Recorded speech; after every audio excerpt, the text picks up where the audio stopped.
আল্লাহ রাব্বুল আলামিন বলেন, ও নবীজি, আমি আপনাকে মহান চরিত্রের গুণে গুণান্বিত করে, ও নবীজি, আপনাকে আমি আল্লাহ প্রেরণ করেছি। মহান চরিত্র কেমন ছিল আল্লাহ রাব্বুল আলামিন এজন্য জানায় দিলেন, রে পৃথিবীর মানুষেরা, তোমরা যদি কারো চরিত্র যদি ফলো করতে চাও তাহলে লেনিন, কার্ল মার্কস, ইহুদি খ্রিস্টানের চরিত্র ফলো করলে চলবে না। তোমরা একমাত্র আমার বন্ধু হাবিবুল্লাহর চরিত্র অনুসরণ করবা। আল্লাহ বলেন, লাকাদ কানা লাকুম ফি রাসূলিল্লাহি উসওয়াতুন হাসানাহ লিমান কানা ইয়ারজুল্লাহা ওয়াল ইয়াউমাল আখির ওয়া যাকারাল্লাহা কাসীরা। আল্লাহ রাব্বুল আলামিন বলেন, যারা আল্লাহর উপর ঈমান আনয়ন করেছে, রাসূলকে যারা বিশ্বাস করে, কিয়ামতের দিন যারা নাজাত পেতে চায় এবং আল্লাহর জিকির যারা বেশি বেশি করে তাদের জন্য আমার নবী মুহাম্মদুর রাসূলুল্লাহর জীবনের ভিতরে রয়েছে তাদের জন্য উত্তম চরিত্র, উত্তম নমুনা, উত্তম মডেল। জুড়ে বলেন সুবহানাল্লাহ। কেমন চরিত্র ছিল মহানবী মুহাম্মদুর রাসূলুল্লাহ সাল্লাল্লাহু আলাইহি ওয়াসাল্লামের? উহুদের যুদ্ধ যখন শুরু হয়ে গেল, তুমুল যুদ্ধ চলতেছে, এমত অবস্থায় রাহমাতুল আলামিনের ডান পাশের দাঁতের নিচের দিকের চতুর্থ নাম্বার দাঁতটি উহুদের একটি তরবারির আঘাতে নবীজির দাঁত মোবারক শহীদ হয়ে গেল। উহুদের প্রান্তরে রক্ত ক্ষত বিক্ষত হয়ে গেল, পিঙ্কি দিয়ে রক্ত বাইর হচ্ছে। এমত অবস্থায় সাহাবীরা এসে বলেন, ইয়া রাসূলুল্লাহ, ইয়া হাবিবাল্লাহ, ওগো আল্লাহর নবী, বিশ্ব নবীজি, আপনি হলেন রাহমাতুল লিল আলামিন, দু জাহানের বাদশা নবী, আল্লাহর পরে তামাম পৃথিবীর ঊর্ধ্বে আপনার মর্যাদা। ওগো নবীজি, এই জিহাদের ময়দানে আমরা এসেছি, কিন্তু আপনার রক্ত দেখার জন্য আমরা আসি নাই। ওগো নবীজি, আপনি যদি হুকুম দেন তাহলে এই মুহূর্তে আপনি আল্লাহর দরবারে বদদুয়া করুন যেন কাফেরেরা ধ্বংস হয়ে যায়, কারণ এত বড় সাহস, এত বড় স্পর্ধা তাদের। তারা আপনাকে রক্তাক্ত করেছে, আপনার দাঁত মোবারক শহীদ করে দিয়েছে।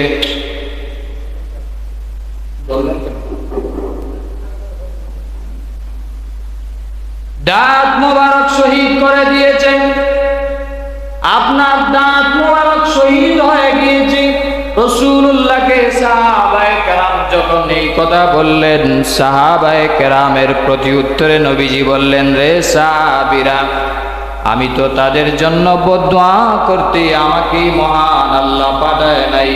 রে সাহাবায়ে কেরাম, এই উহুদের প্রান্তরে যদি আমি নবীজি সবার জন্য বদদুয়া করি, আল্লাহ তো নিমিষেই সবাইকে শেষ করে দিবে, এখানেই সবাই শেষ হয়ে যাবে। তাহলে আমি কালিমার দাওয়াত কাদের কাছে পৌঁছাবো? রে সাহাবীরা, আমাকে মহান আল্লাহ রহমত স্বরূপ প্রেরণ করেছেন উহুদের প্রান্তরে। বেঈমান কাফেরেরা না বুঝে আমি নবীজির দাঁত মোবারক শহীদ করে দিয়েছে। তারা বুঝে নাই। আমি দয়ার নবী তাদেরকে মাফ করে দিলাম। তাদের হেদায়েতের জন্য আল্লাহর দরবারে দোয়া করলেন। সুবহানাল্লাহ। এই ছিল নবীজির চরিত্র। কেউ আঘাত দিলে, কষ্ট দিলে প্রতিশোধ নেন নাই, চাইলে প্রতিশোধ নিতে পারতেন।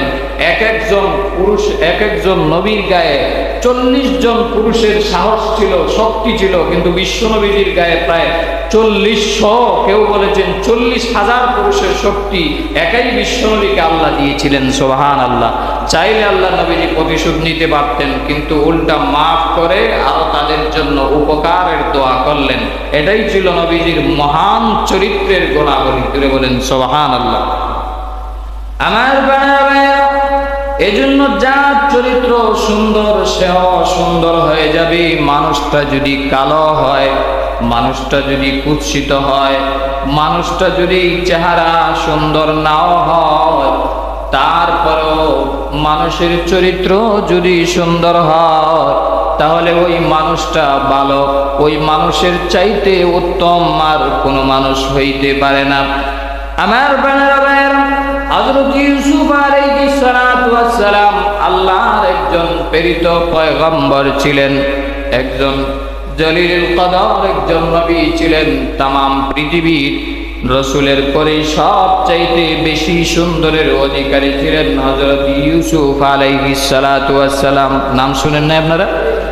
ইউসুফ আলাইহিস সালাতু ওয়াস সালাম সম্পর্কে মহান আল্লাহ ইউসুফ জুলাইখা সম্পর্কে ঘটনা দিয়া আল্লাহ পুরা ঘটনা দিয়ে আল্লাহ একটা সূরাই বিশ্ব নবীজির উপর আয়াত নাজিল করে আল্লাহ নবীজির উপর অবতীর্ণ করেছেন। সুবহানাল্লাহ। ইউসুফ আলাইহিস সালাতু ওয়াস সালাম শুধু সুন্দর ছিলেন তা নয়, ওনার চরিত্র ভালো ছিল। ওনার চরিত্রের উপর কেউ আজ পর্যন্ত কালেমা লেপন করতে পারে নাই। বিশ্ব সুন্দর ছিলেন, অপরদিকে জুলাইখা ছিল বিশ্ব সুন্দরী, ঠিক না বেটি? কোরআনে কারীমের ভিতরে সূরাতুল ইউসুফের 23 নম্বর আয়াতে মহান আল্লাহ বড় সুন্দর করে জানায় দিলেন, ওয়াদাতুহুল্লাতী হুয়া ফী বাইতিহা আন নাফসিহি ওয়া গাল্লাকাতিল আবওয়াবা ওয়া قالت هيت لك قال معاذ الله إنه ربي أحسن مثواي। জোরে বলেন আল্লাহু আকবার। আল্লাহ রাব্বুল আলামিন সূরাতুল ইউসুফের 23 নম্বর আয়াতের ভিতরে বড় সুন্দর করে জানায় দিলেন, তখনকার সময়ে মিশরের বাদশা ছিল আজিজে মিশর, রাষ্ট্রীয় কাজে বাহিরে চলে গেছে। জুলাইখা তার চাকরানীকে বলল, আমার সাথে সাথে আসবা, যত দরজা সামনে যাইবা তত দরজাগুলা ব্লক করে দিবা, তালা মেরে দিবা। আর ইউসুফকে বলল, আসো আমার সাথে আসো, তোমাকে নিয়ে আমার আন্দর মহলে যাব, আমার মনের চাহিদা পূর্ণ করব। আল্লাহ রাব্বুল আলামিন কোরআনে কারীমে সেই ঘটনাই বড় সুন্দর করে জানায় দিয়েছেন। আমার বানানো কোনো কথা নয়, সরাসরি আল্লাহর কোরআন থেকে বলছি। আল্লাহ বলেন, ওয়ারাওয়াদাতুল্লাতী হুয়া ফী বাইতিহা আন নাফসিহি, যেই ঘরের নারী ছিল সেই নারী ইউসুফ আলাইহিস সালাতু ওয়াস সালামকে সামনে নিয়ে গেল। ওয়া গাল্লাকাতিল আবওয়াব, প্রত্যেকটা দরজায় চাকরানি টাস টাস করে দরজা ব্লক করে দিল, তালা মেরে দিল। আর জুলাইখা ডাক দিয়া বলেন, ও সুন্দরী যুবক, তোমাকে আমি ছোটকাল থেকে লালন পালন করতেছি, তোমার প্রেমে আমি মত্ত হয়ে গেলাম, আসো তোমার সাথে আমার চাহিদা পূর্ণ করব। জুলাইখা ডাক দিয়া বলে, ওয়া ক্বালাত হাইতা লাক, আসো আমার সাথে আসো। একদিকে জুলাইখা ছিল বিশ্ব সুন্দরী, সাধারণ কোনো মেয়ে না, অপরদিকে ইউসুফ আলাইহিস সালাতু ওয়াস সালাম টকবকে যুবক। তখন শয়তান উভয়কেই ধোঁকা দিতে পারে, ঠিক না বেঠিক? আরো জুড়ে বলেন, ঠিক না বেঠিক? যদিও রাজমহলের ভিতরে, কিন্তু মানুষ বলতে কেউ তখন উপস্থিত নাই, কেউ ছিল না। আল্লাহ রাব্বুল আলামিন পরের আয়াতটি বড় সুন্দর করে জানায় দিলেন, ওয়ালাকাদ হাম্মাত বিহি ওয়া হাম্মা বিহা, তারা উভয়ই কামনা বাসনার জন্য রাজি হয়ে গেল। জুলাইখা তো আগের থেকেই রেডি, কয়েক বছর আগের থেকেই রেডি। আল্লাহ রাব্বুল আলামিন বলেন, যদি আমার পক্ষ থেকে দলিল এবং প্রমাণ যদি না দিতাম তাহলে ইউসুফকেও শয়তানে গ্রাস করে ফেলতো। এই জন্য আমার প্রাণের যুবক ভাইয়েরা, এই ঘটনা থেকে তোমাদেরকেও শিক্ষা নিতে হবে। আল্লাহ রাব্বুল আলামিন বলেন, লাউলা বুরহানা রাব্বি, আল্লাহ রাব্বুল আলামিন বলেন, যদি আমি কিছু বুরহান না দেখাইতাম, কিছু দলিল যদি আমি না দিতাম, তাহলে আমার পয়গম্বর ইউসুফকেও শয়তান প্রতারণার ভিতরে ফাঁদে ফেলে ফেলতো। কারণ একদিকে বিশ্ব সুন্দরী, অপর দিকে 7টা দরওয়াজার তালা লাগানো, অপর দিকে প্রত্যেকটা দরওয়াজা মেইন গেটে যৌন উন্মাদনামূলক ছবি আর্ট করা। আবার জুলাইখা তার সুন্দর সুসজ্জিত সাজ সেজেছে।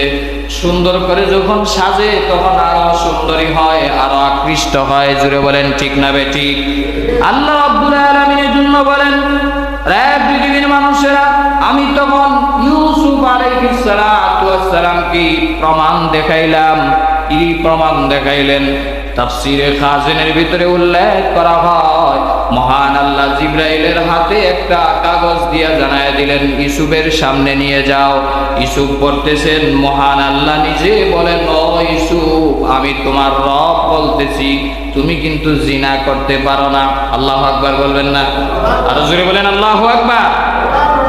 এই আয়াতের ব্যাখ্যায় তাফসিরে জালালাইন শরীফের ভিতরে উল্লেখ করা হয়, আল্লাহ যে বলেছেন, দলিল দেখাইছেন, প্রমাণ দেখাইছেন, ওই কেনান থেকে বাবা ইয়াকুব আলাইহিস সালামের ছবিটা উদ্ভাসিত হয়ে গেল ইউসুফ নবীর সামনে। ইয়াকুব আলাইহিস সালাম ডাক দিয়ে বলে, ও আমার আদরের সন্তান ইউসুফ, আমি তোমার বাবা বলতেছি, তুমি কিন্তু জিনা করতে পারো না, তুমি কিন্তু বাবাচার করতে পারো না। সন্তান যতই খারাপ হোক, বাবার সামনে এই কাম করতে পারবে? বাবার সামনে এই কাজ কেউ করতে পারে? আর উনি তো আর পয়গম্বর। ইয়াকুব আলাইহিস সালাম সামনে এসে না করতেছেন, আবার অপর দিকে জিবরাইল আল্লাহর মারফতে না করতেছে। দুইটা প্রমাণ পাওয়ার পরে ইউসুফ আলাইহিস সালাম আগে থেকেই কন্ট্রোল, এরপরে আবারও নিশ্চিত হয়ে কন্ট্রোল হলেন। ডাক দিয়া বলেন, ক্বালা মাআযাল্লাহ ইন্নাহু রাব্বি আহসানা মাসওয়াই। ও আমার পরওয়ারদিগার আলম আল্লাহ, আমি আপনার কাছে সাহায্য চাই, আপনার কাছে আমি আশ্রয় চাই। ওগো আমার রব, আমাকে আপনি এই পাপ কাজ থেকে আমাকে বাঁচান। আল্লাহর কাছে সাহায্য চাইছে। ও যুবক ভাইয়েরা, তুমিও রাতের অন্ধকারে কখনো অশ্লীল ফিল্ম তোমার সামনে চলে আসতে পারে। এমন জায়গায় চলে গেছো যেই জায়গায় দেখার মতো কেউ নাই, জানার মতো কেউ নাই, বুঝার মতো কেউ নাই। তোমার জিএফ আর বিএফ একত্রিত হয়ে তোমার মনের সব আশা পূর্ণ করতে চাও, কিন্তু তখন যদি আল্লাহর ভয় তোমার অন্তরে নিয়ে আল্লাহর কাছে সাহায্য চাও, মহান আল্লাহ ইউসুফ আলাইহিস সালামকে যেরকম সাহায্য করেছি, তোমার জন্য আল্লাহ আরো হাজারো দুয়ার খুলে দিবে। সুবহানাল্লাহ। খলিফাতুল মুসলিমিন ওমর রাদিয়াল্লাহু তাআলা আনহুর শাসন আমলে ঘোষণা হয়ে গেল, আর একজন লোকও মদ পান করতে পারবে না। যদি মদ পান করে রাষ্ট্রীয় আইনে তাকে বিচার করা হবে, কঠিন বিচার। রাষ্ট্রীয় আইনে এটা প্রচার করে দেওয়া হলো।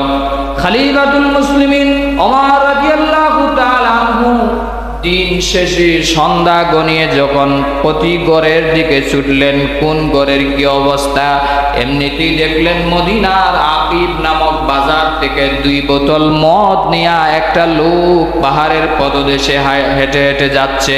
সন্ধ্যা গনিয়ে এসেছি, 2 বোতল মদ নিয়ে, 1 বোতল খেয়ে মাতাল হয়ে আছে, আর 1 বোতল হাতে নিয়ে যাইতেছি। এমন অবস্থায় পিছন থেকে খলিফাতুল মুসলিমিন ওমর রাদিয়াল্লাহু তাআলা ডাক দিলেন, হে বৎস, হে বালক। ডাক যখন দিছে, সাধারণ লোকে তো ডাক দেন, ডাক দিছে কে? ওমর। কণ্ঠ শুনলেই বুঝতে পারছি এটা তো সাধারণ কোনো মানুষ না, এটা তো আমাদের বাদশাহ। এ থমকে দাঁড়িয়ে গিয়েছে, মাতাল, মদ খেয়ে। এই মাতলামি সব গেছে গিয়ে ওমর রাদিয়াল্লাহু তাআলা হুঙ্কার শোনার সাথে সাথে। সুবহানাল্লাহ। ওমর রাদিয়াল্লাহু তাআলা আনহু বলেন, হে বালক, তুমি কোথায় যাচ্ছ আর তোমার হাতে কি? এমনি বালকটি ভয় পেল, রাষ্ট্রীয় আইনে তো জারি হয়ে গেছে মদ খাওয়া নিষেধ, আমার হাতে তো মদ। যদি মিথ্যা বলি তাহলেও বাঁচতে পারবো না, যদি সত্য বলি তাহলেও বাঁচার কোনো উপায় নাই, কারণ যার কাছে পড়ছি এ তো আর বাঁচার কোনো উপায় রাখবেই না। কি করা যায়? এমত অবস্থায় সেকেন্ডের ভিতরে যুবকের মনের বাসনা পরিপূর্ণ পাল্টে গেল, চেঞ্জ হয়ে গেল। ও যুবক, তোমাদের জন্য বলছি, মনের চাহিদা পূরণ হওয়ার জন্য তুমিও তোমার চাহিদা পূরণের জন্য সাথে সাথে আল্লাহর দরবারে যদি তুমি রুজু হয়ে যাও, আল্লাহ হাজারো রাস্তা তোমার জন্য খুলে দিবে। ওই বালকটি সেকেন্ডের ভিতরে মনের ভিতরে পরিবর্তন এলো, আর ডাক দিয়া বলে, ওগো আমার মালিক পরওয়ারদিগারে আলম, আমি তো এই মুহূর্তে উমর রাদিয়াল্লাহু তাআলা আনহু জিজ্ঞাসা করার সাথে সাথে বলে উঠল, আমি এক বোতল দুধ খেয়ে এসেছি, আর এক বোতল দুধ আমার বোনের জন্য নিয়ে যাচ্ছি। মিথ্যা বলল, কিন্তু মূলত তো দুধ নাই, আছে মদ।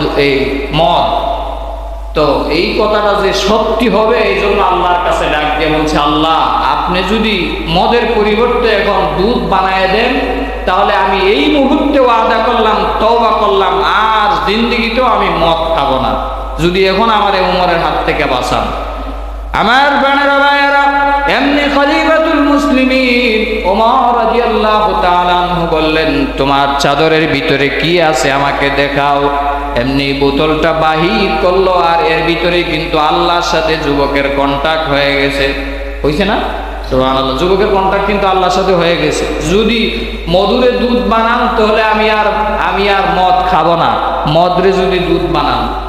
আল্লাহ রাব্বুল আলামিন ওই যুবকের তওবা কবুল করলেন। সেকেন্ডের ভিতরে মহান আল্লাহ মদকে দুধ বানায় দিলেন। আর খলিফাতুল মুসলিমিন চাইতেই যখন বোতলটি সামনে দিল, দেখা যায় গরম দুধ। জোরে বলেন সুবহানাল্লাহ। এমনি খলিফাতুল মুসলিমিন ওমর রাদিয়াল্লাহু তাআলা আনহু ডাক দেয়া বলেন, ও যুবক, দুধ তো গরম আছে, যাও বাড়িতে নিয়ে পরিবার সহ সবাইকে নিয়ে তুমি পান করো তুষ্ট ভরে। এই বলে যখন যুবক ওয়াদা করলো, তওবা করলো, মদ যেমনে ছাড়লো, জিন্দেগিতে আর মদের দ্বারে কাছেও যায় নাই। সুবহানাল্লাহ। আমার বানানো ভাইয়েরা, এই জন্য বলতেছিলাম, যদি তুমি রাতে অন্ধকারেও কেউ দেখে না, কিন্তু তোমার মালিক কিন্তু দেখতেছে, জানালা লাগানো, দরজা লাগানো, ও যুবক যুবতীরা কোনা করতেছো, রাত 2টা বাজে, 4টা বাজে, 5টা বাজে, ফজরের আজান দেয়, তারপরও তোমার স্ট্যাটাস দেওয়া, মেসেজ দেওয়া শেষ হয় না। ওই সময় যদি সব ব্লক করে বলো, মাআযাল্লাহ, ও আল্লাহ তুমি আমাকে দেখতেছো, আমি তোমার কাছে সাহায্য চাই, এই বলে যদি তাওবা করে ফিরে আসতে পারো, তোমাকেও মহান আল্লাহ যুগের বিখ্যাত আউলিয়ায়ে কেরাম বানায় দিতে পারে। সুবহানাল্লাহ। আমার বানানো ভাইয়েরা, যেই কথা বলতেছিলাম, ইউসুফ আলাইহিস সালাতু ওয়াস সালাম বিশ্ব সুন্দরী সামনে সুসজ্জিত স্বর্ণের খাটে শুয়ে আছে। আজিজে মিশরের স্ত্রী অপর দিকে কামনা বাসনা পূর্ণ করবে ইউসুফ নবীর সাথে। উনি আল্লাহকে বললেন, ওগো আমার পরওয়ারদিগারে আলম, আমাকে সাহায্য করুন, এখন আমি কিভাবে বাঁচতে পারি? আল্লাহ রাব্বুল আলামিন বলেন, দৌড় দাও, এরপরে আমি আল্লাহ তোমাকে সাহায্য করব। সুবহানাল্লাহ। আমার বানানো ভাইয়েরা, জিবরাইল কানে কানে এসে বলেন, নগর পয়গম্বর ইউসুফ, আপনি আল্লাহর হুকুমে দৌড় দিন। আল্লাহর নাম নিয়ে যখন দৌড় দিছি, 7টা দরওয়াজার 7টা তালা দৌড় দেওয়ার সাথে সাথে টাস টাস করে মহান আল্লাহ কুদরতি ইশারায় খুলে দিয়েছে। আল্লাহু আকবার। আমার বানানো ভাইয়েরা, ইউসুফ আলাইহিস সালাতু ওয়াস সালাম এরপরে বলেন, ইন্নাহু লা ইউফলিহুজ জালিমুন, নিশ্চয়ই যারা জুলুম করে তারা বাঁচেও না, তারা কোনোদিন বাঁচবেও না। যারা জালেম, অত্যাচারী, ওই মুহূর্তে যদি ইউসুফ আলাইহিস সালাম জুলুমের ভিতরে নিমজ্জিত হয়ে যেত, তাহলে পয়গম্বর কশ্চিনকালেও হওয়া সম্ভব হইতো না। এই জন্য ইউফলিহু এটা মুজারের সিগা, বর্তমান, ভবিষ্যৎ, প্রেজেন্ট, ফিউচার দুইটাকেই বোঝায়। যারা জুলুম করেছে, যারা করবে, তারা কোনোদিন সফল কাম হইতে পারে না। আওয়াজ করে বলেন ঠিক না বেটি? 16 বছর যারা খাইছে, এর আগে যারা খাইছে, ভবিষ্যতে যারা খাইব, যদি জুলুম করে তারা কোনোদিন সফল হবে? আরো জোরে বলেন হবে? এটা কি আমার কথা? আল্লাহ নিজেই বলেছেন, ইন্নাহু লা ইউফলিহু يفلح الظالمون যারা জালেম, যারা অন্যায়ভাবে মানুষের টাকা আত্মসাৎ করেছে, সম্পদ মেরে খেয়েছে, বাড়ি মেরে খেয়েছে, জমি মেরে খেয়েছে, টেবিল এমনকি গরিবের টয়লেট পর্যন্ত যারা খেয়েছে, তারা কোনোদিন সফল কাম হবে না, তারা চিরতরে নিশ্চিহ্ন হয়ে যাবে। এটা কার ঘোষণা? আরো জোরে বলেন, কার ঘোষণা? এখন এক নেতা আইসা বলে কোরআনে বলে রাজনীতি নাই। নাউজুবিল্লাহ বলবেন না? কোরআনে রাজনীতি নাই। ওই নেতারে বলতে চাই, নাম মেনশন করতে চাই না, অনলাইন মিডিয়ার মাধ্যমে আমরা প্রতিবাদটুকু জানাইতে চাই। যেই নেতা বলতে চায় কোরআনে রাজনীতি নাই, ওই নেতাকে বলতে চায়, আরে মিয়া নেতা সাহেব, আপনি তো সূরা ফাতিহার অর্থ দিলে দাঁত 32টা ভাঙবেন, সূরা ফাতিহার অর্থ বম মারলেও বাইর হবে না, ঠিক না বেঠিক? তাহলে কোরআনে রাজনীতি আছে না না, এটা আপনার মতো খটোয়ার মজুই বুঝবেন কিভাবে, ঠিক না বেঠিক? এই নেতার নাম মেনশন করলাম না, এটা 16 বছর আগের নেতা, সাবেকেরও সাবেক নেতা, আবার প্রধান লিডার। নাম মেনশন করলাম না, এই জন্যে অনেকের অন্তরে আঘাত লাগতে পারে, কিন্তু আমার কথা আমাকে হক কথা বলতেই হবে, ঠিক না বেঠিক?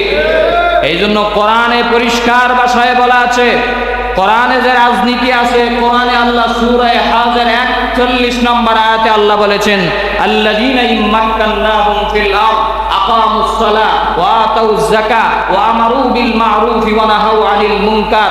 বিশ্বনবীর উম্মতেরা যারা রাজনীতিতে যাবে, যারা শাসন ক্ষমতায় যাবে, আল্লাযীনা ইম্মাক্কান্নাহুম ফিল আরদ আকামুস সালাহ, শাসন ক্ষমতায় গেলে 1 নম্বরে নামাজ কায়েম করবা, প্রতিষ্ঠা করবা, ওয়া আতাউয যাকাত 2 নম্বরে যাকাত প্রদান করবা, ওয়া আমারু বিল মা'রুফ সৎ কাজের আদেশ করবা, ওয়া নাহাউ আনিল মুনকার 4 নম্বরে অসৎ কাজের নিষেধ করবা। তো এটা শাসন ক্ষমতায় যাইতে হলে তো রাজনীতি করা লাগবে, ঠিক না বেঠিক? আওয়াজ দিয়ে বলেন, ঠিক না বেঠিক? কেউ বলে আমার বাবার দেশ, কেউ বলে আমার জামাইয়ের দেশ, আমরা বলতে চাই মধ্যখানে আমরা বাংলাদেশের জনগণ শেষ, ঠিক না বেঠিক? বাবার দেশও দেখেছি, জামাইয়ের দেশও দেখেছি, আগামীর দেশ, কোরআনের দেশ, ইসলামের দেশ, আলেম ওলামাদের দেশ দেখতে চাই। কারা কারা রাজি হাত উঠায় দেখাইতে চায়? আল্লাহ কবুল করুন, সবাই বলি আমিন। এই জন্য আমার প্রাণের ভাইয়েরা, ইউসুফ আলাইহিস সালাতু ওয়াস সালামকে মহান আল্লাহ সম্মান দিলেন জুলুম থেকে, অত্যাচার থেকে নিজেকে কন্ট্রোল করার কারণে। চিৎকার দিয়ে বলেন সুবহানাল্লাহ। আল্লাহ রাব্বুল আলামিন বলেন, কাযালিকা লিনাসরিফ আনহুস সুআ ওয়াল ফাহশা ইন্নাহু মিন ইবাদিনাল মুখলাসিন। আমি যখন আমার পয়গম্বর ইউসুফকে দলিল প্রমাণ দেখাইলাম ফাহেসা কাজ থেকে, মন্দ কাজ থেকে বিরত থাকার জন্যে, তখন আমার আমি রবের নাম দেখার সাথে সাথে ইউসুফ পরিবর্তন হয়ে গেল। আমি ইউসুফ আলাইহিস সালাতু ওয়াস সালামকে তখন সেখান থেকে আমি বাহির করার রাস্তা দেখিয়ে দিলাম। ইন্নাহু মিন ইবাদিনাল মুখলাসিন, নিশ্চয়ই আমার মুখলিস বান্দাদেরকে এইভাবেই আমি সাহায্য করে থাকি। সুবহানাল্লাহ। যারা মুখলিস, যারা ইখলাস, যাদের অন্তরে আছে আল্লাহর ভয়, যাদের অন্তরে আছে, এভাবেই আল্লাহ যুগে যুগে নবী পয়গম্বর নয়, আবিদদেরকে, আউলিয়াদেরকে, আল্লাহর খাস বান্দাদেরকে, মুখলিস বান্দাদেরকে আল্লাহ এভাবেই সাহায্য করতে থাকেন।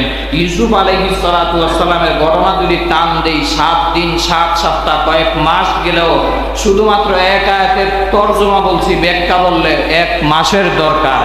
আমার প্রাণের ভাইয়েরা, ওই ইউসুফ আলাইহিস সালাতু ওয়াস সালামকে শেষ পর্যন্ত মহান আল্লাহ এত সম্মান দিলেন, এত ইজ্জত দিলেন।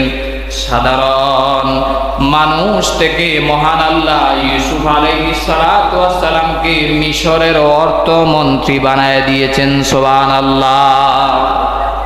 জুলুম থেকে নিজেকে কন্ট্রোল করার কারণে জিনা, পাপাচার, বিশ্ব সুন্দরীকে লাথি মেরেছেন আল্লাহকে ভালোবাসার জন্য। জোরে বলেন সুবহানাল্লাহ। ইউসুফ আলাইহিস সালাতু ওয়াস সালাম এক সময়ের প্রায় অর্থমন্ত্রী হয়ে গেলেন। কিভাবে হলেন সেই ঘটনা বোঝানো আমার উদ্দেশ্য নয়। আমার বোঝানোর উদ্দেশ্য ছিল আজকের আলোচ্য বিষয় হলো স্বভাব চরিত্র। ইউসুফ আলাইহিস সালাতু ওয়াস সালামের চরিত্র কত সুন্দর ছিল দেখেন। ইউসুফ আলাইহিস সালাতু ওয়াস সালামের নিজের মা এবং সৎ মা সহ ওনারা 12 ভাই ছিলেন। কোরআনে কারীমের ভিতরে এসেছে এই 12 ভাই সহ 10 ভাই যখন প্রতারণা করে ইউসুফ আলাইহিস সালাতু ওয়াস সালামকে কূপের ভিতরে ফালায় দিয়েছিল, জুলুম করেছে, অত্যাচার করেছে, বাবার কাছে গিয়া মিথ্যা কথা বলেছে। কিন্তু এক সময় ইউসুফ আলাইহিস সালাতু ওয়াস সালামকে যখন কাফেলারা কিনে নিয়ে গেল, নিয়ে যাওয়ার পরে ওই আজিজে মিশরের ঘরে আল্লাহ বড় করলেন। যুগে যুগে যখন বড় হয়ে গেলেন, জ্ঞান বুদ্ধি দেখে আজিজে মিশর নিজের সিংহাসন ছেড়ে দিয়ে ইউসুফ নবীকে বসাইল। ইউসুফ আলাইহিস সালাতু ওয়াস সালাম তদানীন্তন সময়ের অর্থমন্ত্রী হয়ে গেলেন। অর্থমন্ত্রী হওয়ার পরে এখন পাওয়ার আছে না নাই? আরো জোরে বলেন আছে না নাই? কিন্তু অপরদিকে নিজের জন্মদাতা বাবা ইয়াকুব আলাইহিস সালাতু ওয়াস সালাম তিনিও পয়গম্বর, তিনিও তদানীন্তন সময়ের নবী ছিলেন। উনি অন্ধ হয়ে গেছেন। ইউসুফ নবীজিকে খুঁজতে খুঁজতে কাঁদতে কাঁদতে ইয়াকুব নবীর চৌকির সব কিছু নষ্ট হয়ে গেছে, অন্ধ হয়ে গেছেন। ইয়াকুব আলাইহিস সালাতু ওয়াস সালাম ওই 11 ছেলে সহ সব এক সময় দুর্ভিক্ষের কারণে নিঃস্ব হয়ে গেল। তাদের কাছে আর চলার মতো কোনো জিনিস নাই, তারা নিঃস্ব হয়ে গেল দুর্ভিক্ষের কারণে। তখন মিশরের অর্থ প্রধান ছিলেন ইউসুফ আলাইহিস সালাতু ওয়াস সালাম। ইয়াকুব নবী পত্র পাঠাইলেন, পত্র লিখলেন, যাও আজিজে মিশরের কাছে, বর্তমান আজিজে মিশরের কাছে যাও, উনি শুনছি খাদ্য গোদাম থেকে লিলিপ দিচ্ছে, যাও তোমাদেরকেও দিবে। কেনান থেকে বাইরা চলে গেল মিশরে। মিশরে যাওয়ার পরে লম্বা ঘটনা, বাইরা গোপন রাখলো, তাদের পরিচয় গোপন রাখলো। ইউসুফ আলাইহিস সালাতু ওয়াস সালামকে তারা চিনতে পারল না। অপরদিকে ইতিপূর্বেই বিনিয়ামিনকে ইউসুফ আলাইহিস সালাতু ওয়াস সালামের ভাইকে উনি আটকায় রাখলেন। লম্বা ঘটনা আমার প্রাণের ভাইরা। ওই সমস্ত ভাইরা যখন লিলিপ নেওয়ার জন্য ইউসুফ আলাইহিস সালাতু ওয়াস সালামের কাছে গেল, ইউসুফ নবীর বাবা ইয়াকুব নবী পত্র লিখলেন, আমি আল্লাহর প্রেরিত পয়গম্বর ইয়াকুব নবী বলছি, আমার ছেলে বিনিয়ামিনকে তুমি ফেরত দাও, আর তোমার পক্ষ থেকে গুদাম থেকে কিছু খাবার আমাদেরকে দাও, আমরা দুর্ভিক্ষের কারণে নিঃস্ব হয়ে গেছি। ইউসুফ আলাইহিস সালাতু ওয়াস সালামের সামনে 10 ভাইকে নিয়ে আসা হলো। চাইলে তিনি তখন প্রতিশোধ নিতে পারতেন। ছোট্ট ইউসুফকে তারা কত জুলুম করেছে, অত্যাচার করেছে, কূপের ভিতরে ফালিয়ে দিয়েছে। তিনি প্রশাসন দিয়া, পুলিশ দিয়া, সেনাবাহিনী, বিডিআর দিয়া তিনি চাইলে তাদেরকে সাইজ করতে পারতেন, কিন্তু না করে ইউসুফ আলাইহিস সালাতু ওয়াস সালাম নিজের পরিচয় দিয়া দিলেন। ক্বালা আনা ইউসুফ ওয়া হাযা আখি। জোরে বলেন আল্লাহু আকবার। লা তাসরিবা আলাইকুমুল ইয়াউম। ও আমার 10 ভাই, সৎ মার ঘরের 10 ভাই, শুনে রাখো, আমি আল্লাহর প্রেরিত পয়গম্বর, আমি তোমাদের ভাই ইউসুফ, যাকে তোমরা 20 বছর আগে কূপের ভিতরে নিক্ষেপ করেছিলা। আমি তোমাদের উপর কোনো প্রতিশোধ নিব না, কোনো জুলুমও করব না, কোনো অত্যাচারও করব না। আমি ইউসুফ। আল্লাহ বলেন ক্বালা আনা ইউসুফ। ইউসুফ আলাইহিস সালাতু ওয়াস সালাম নিজের পরিচয় দিলেন, আর পাশেই দাঁড়িয়ে ছিল ইয়ামিন, বিনিয়ামিনের পরিচয় দিলেন। ওয়া হাযা আখি, সে হলো আমার ভাই। এইভাবে পরিচয় দেওয়ার পরে বললেন, যাও আমার জামা নিয়ে যাও, এই জামা নিয়ে আমার বাবার চৌকের সামনে যখন ধরবা, ইয়াকুব নবীর চৌকের পর্দা আল্লাহ মুহূর্তের ভিতরে ভালো করে দিবে। যাও, 10 ভাইয়ের পাপ অত্যাচার আমি ইউসুফ নবী আল্লাহর পয়গম্বর হওয়ার কারণে মাফ করে দিলাম, প্রতিশোধ নিলাম না। এই চরিত্রের নাম হলো খুলুকে কারীম। জোরে বলেন সুবহানাল্লাহ। প্রতিশোধ নেয় নাই, পাল্টা আরো উপকার করছে। ইউসুফ আলাইহিস সালাতু ওয়াস সালাম পত্র লিখে দিলেন বাবার দরবারে, আর জামা দিয়া দিলেন, গিয়া বললেন, তুমি আমার বাবার সামনে যখন জামা ধরবা, বাবার চক্ষু ভালো হয়ে যাবে, আর বাবা সহ আমাদের পরিবারের সবাইকে মিশরে নিয়ে আসবা। বাবা সহ সবাই যখন মিশরে আসলো, সবাই সম্মানার্থে মা বাবা আর 11 ভাই মিলে সেজদা দিল, সম্মানের সেজদা। তদানীন্তন শরীয়তের তখন নবীর যুগে ওই সেজদা দেওয়া জায়েজ ছিল শুধুমাত্র সম্মানের জন্য, আর এখন সম্মানের জন্য সেজদা দেওয়া জায়েজ না, হারাম। আল্লাহ রাব্বুল আলামিন সেই কথাই কোরআনে কারীমের ভিতরে জানায় দিলেন, ইয ক্বালা ইউসুফু লিআবিহি ইয়া আবাতি ইন্নী রাআইতু আহাদা আশারা কাওকাবান ওয়াশ-শামসা ওয়াল কমার রাআইতুহুম লি সাজিদিন। জোরে বলেন আল্লাহু আকবার। ইয়াকুব আলাইহিস সালাতু ওয়াস সালাম ডাক দিয়ে বলেন, ও আমার আদরের পুত্র ইউসুফ, দেখো তো তোমার মনে পড়ে কিনা ওই যে ছোট্ট বেলায় তুমি আমার পাশেই শুয়েছিলা, স্বপ্নে দেখছিলা তোমার 11টা তারা আর একটা সূর্য একটা চন্দ্র তোমাকে সেজদা দিচ্ছে। সূর্য আর চন্দ্র হলো আমরা, তোমার মা বাবার 11টা তারা হলো তোমার ভাই। এই যে আমরা সেজদা দিলাম, আল্লাহ পাক রব্বুল আলামিন তোমাকে তোমার মহত্বের জন্য, চরিত্রের জন্য তোমাকে ভালোবেসে আল্লাহ নবুয়ত দিয়েছে, আবার খেলাফত দিয়েছে, যুগের শ্রেষ্ঠ বাদশা বানিয়ে দিয়েছে। সুবহানাল্লাহ।